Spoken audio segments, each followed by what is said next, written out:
Assalamualaikum warahmatullahi wabarakatuh. Perkenalkan, nama saya Ali Firmansyah. Di sini saya dari Prodi Teknik Informatika dari Universitas Pantasakti Bekasi. Di sini saya akan menjelaskan tentang materi manajemen proses pada mata kuliah sistem operasi ya, sistem operasi komputer yang diampu oleh Bapak Eko Markonto Eskom ya. Langsung saja di sini manajemen proses pada sistem operasi kita jelaskan dari proses dulu ya. Proses itu yaitu program yang sedang dijalankan ya, atau software yang sedang dilaksanakan yang termasuk sistem operasi yang disusun menjadi sejumlah proses sekuensial. Di sini yang selanjutnya ada konsep dasar ya dalam manajemen proses. Yang pertama di sini ada multiprogramming. Multiprogramming ini yaitu melakukan proses satu persatu secara bergantian dalam waktu yang sangat cepat ya, secara bersamaan. Setiap proses itu mempunyai satu virtual CPU. Konsep dasar yang kedua di sini ada pseudo parallelism ya, yaitu melakukan lebih dari satu pekerjaan dalam waktu yang bersamaan. Yang selanjutnya di sini ada model proses. Yang pertama di sini ada sequential proses atau melakukan proses secara bergantian. Yang kedua di sini ada multiprogramming, dan yang ketiga di sini ada CPU switching atau peralihan prosedur dalam mengolah satu proses ke proses lainnya ya. Di sini ada beberapa gambar ya yang menjelaskan tentang model proses ya. Yang gambar A ini yaitu satu program counter, yaitu dari cuma satu ya, seperti ini prosesnya dari A ke B terus ke C secara bergantian. Ini keterangannya yaitu multiprogramming untuk 4 program di memori. Gambar yang B ini ada 4 program counter, yaitu keterangannya di sini ada model konseptual untuk 4 proses independen sekuensial ya, bergantian. Jadi ini sendiri-sendiri ya, tidak berurutan ya, secara bersamaan ini. Tidak seperti ini yang secara bergantian satu persatu.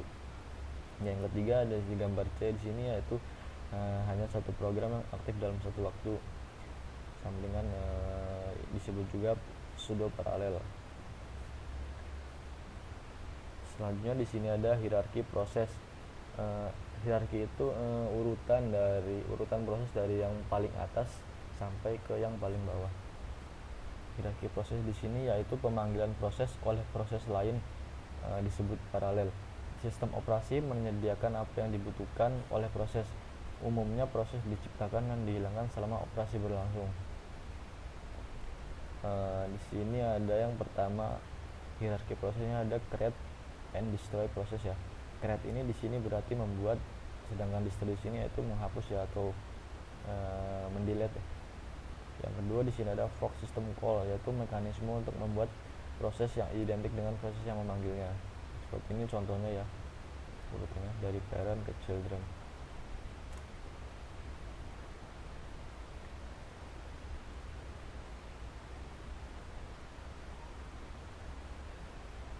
Di sini ada 3 status proses.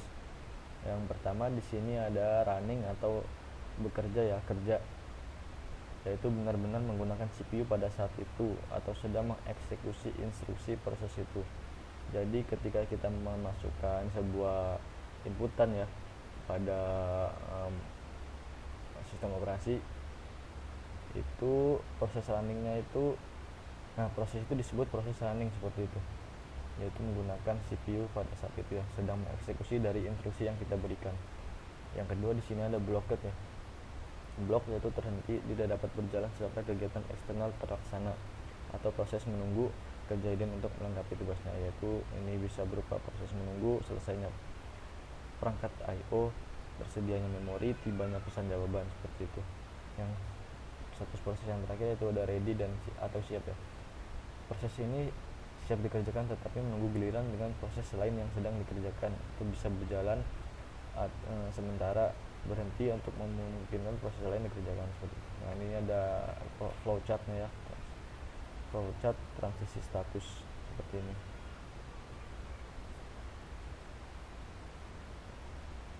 Sini juga ada implementasi proses, yaitu untuk mengimplementasikan model proses, sistem operasi menggunakan suatu tabel atau array yang disebut tabel proses dengan satu entry per proses. Setiap entry berisi tentang yaitu ada status proses, program counter, stack pointer, alokasi memori, status file, informasi scheduling atau penjadwalan informasi dan lain-lain, dari status kerja ke status siap seperti itu. Nah, di sini ada contoh tabel array atau prosesnya ya, seperti ini bisa teman-teman lihat.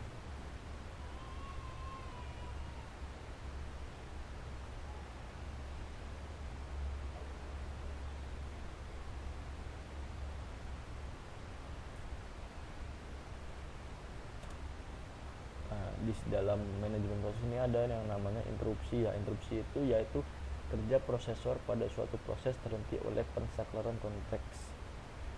Pensaklaraan konteks sendiri itu yaitu perubahan kegiatan prosesor dari proses ke proses yang terjadi di antar proses sistem atau proses aplikasi. Konteks itu sendiri yaitu kegiatan prosesor terhadap sesuatu hal berasal dari sistem operasi, sistem bahasa, dan sistem utilitas. Nah, di sini juga ada namanya blok kendali proses, yaitu suatu bagian memori untuk mencatat keadaan proses yang terbagi atas wilayah, di mana setiap wilayah itu untuk mencatat informasi yang berbeda. Nah, di sini ada interupsi ya. Contoh-contoh interupsi, cara-cara interupsi. Di sini ada dua cara interupsi pada prosesor. Yang pertama ada interupsi langsung, yaitu berasal dari luar prosesor ya. Dan yang kedua ada interupsi tanya atau polling.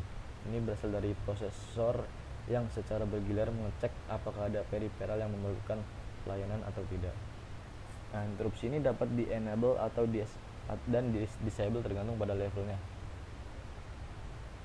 Di interupsi ini ada beberapa pembangkit ya. Ada asal pembangkit. Di sini ada yang pertama ada program, prosesor, satuan kendali, kunci waktu, peripheral I/O, memori, dan sumber daya yang lain.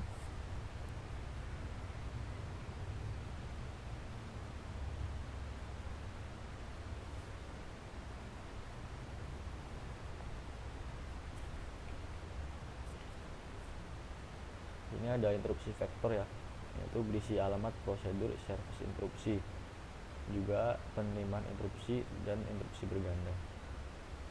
Nah, di interupsi ini juga kita harus menindaklanjut ya jika terjadi beberapa trouble atau problem. Yang pertama di sini ada penata interupsi ya, atau interrupt handler. Jika terjadi interupsi, maka kendali prosesor diserahkan ke bagian penata interupsi pada sistem operasi. Maka penata interupsi inilah yang melaksanakan interupsi. Dan di proses ini ya, penata interupsi ini berguna sekali ya untuk menata agar tidak terjadi trouble ya. Nah, jika terjadi trouble, yang kedua di sini ada penata keliru atau error handler, yaitu interupsi karena kekeliruan pada pengolahan proses dan bagian pada sistem operasi. Yang menata kegiatan akibat kekeliruan adalah penata keliru. Nah, di sini jika kita terjadi kelolosan dari ini ya, penata interupsi ini, nah lalu langsung diolah oleh penata keliru ini agar tidak trouble yang lebih berkepanjangan. Di dalam error handler ini atau penata keliru ini ada yang namanya pemulihan ya. Nah, seperti ini bisa teman-teman baca. Juga ada namanya pengulangan dan keluar dari proses seperti itu. Nah, di sini ada tindak lanjut interupsi menurut Peterson, dan Silbersatz. Bisa teman-teman lihat sendiri ya flowchartnya seperti itu.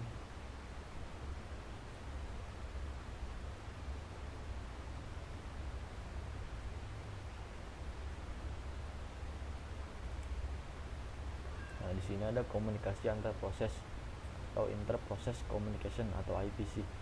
Nah, di dalam di antara proses satu dengan proses yang lain itu ada yang namanya komunikasi.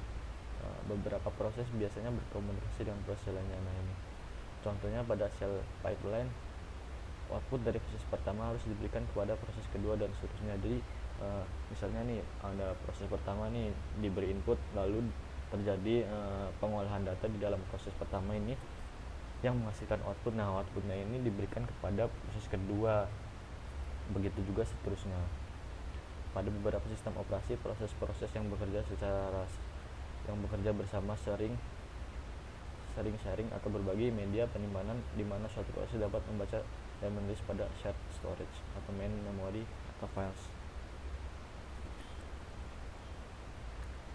Di sini juga ada masalah-masalah pada IPC ya. Di sini ada rest condition, yaitu suatu kondisi di mana dua atau lebih proses mengakses shared memory atau data pada saat yang bersamaan dan hasilnya tidak sesuai dengan ini. Misalnya seperti ini ya. Jadi, kita melakukan proses ya, satu proses, tapi di lain sisi ada proses yang berjalan juga yang tidak kita inginkan. Nah, itu yang dinamakan rest condition,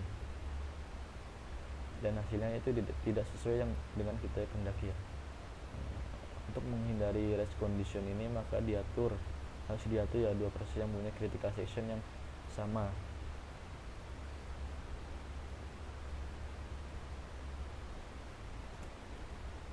Nah, di sini ada 4 kondisi untuk mencegah rest condition ya. Ya seperti ini ada 4 ya. Bisa teman-teman baca sendiri.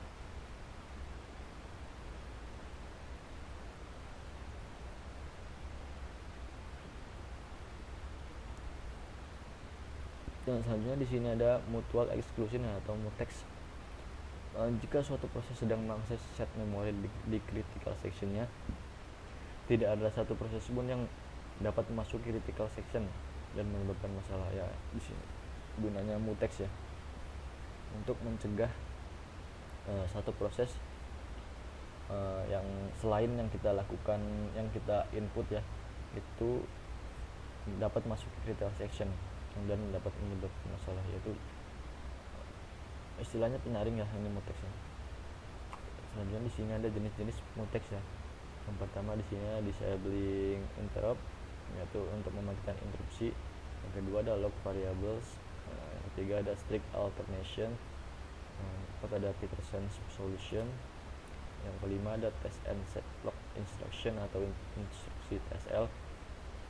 Yang keenam ada sleep and wake up. Yang ketujuh ada semaphore.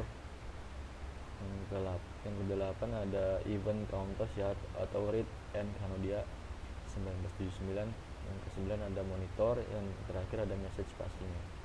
Ya itu. Selanjutnya di sini ada masalah klasik ya, beberapa masalah klasik. Ya seperti itu penjelasan saya secara singkat tentang manajemen proses pada mata kuliah sistem operasi. Mungkin seperti itu kurang lebihnya ya. Terima kasih atas perhatian teman-teman. Kurang lebihnya mohon maaf. Wassalamualaikum warahmatullahi wabarakatuh.